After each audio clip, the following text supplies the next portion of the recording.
Good morning po sa inyong lahat. So, nandito po tayo sa Southridge Villas located at Barangay San Lucas, Lipa City.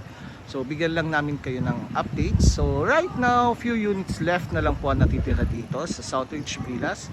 But still, meron po tayong inner lot, end lot, and corner lot.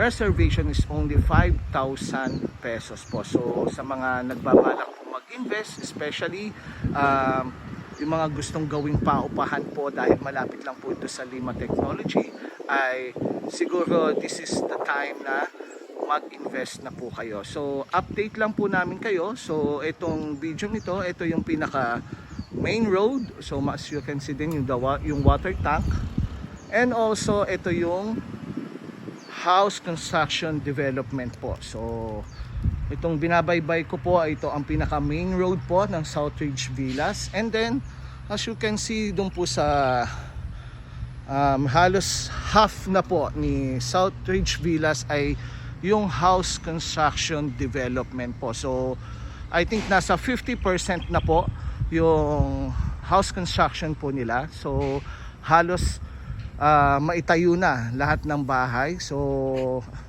grab it now. Kung nagbabalak kayong mag-invest, ay mag-reserve na po kayo. Only 5,000 pesos po dito sa Southridge Villas po.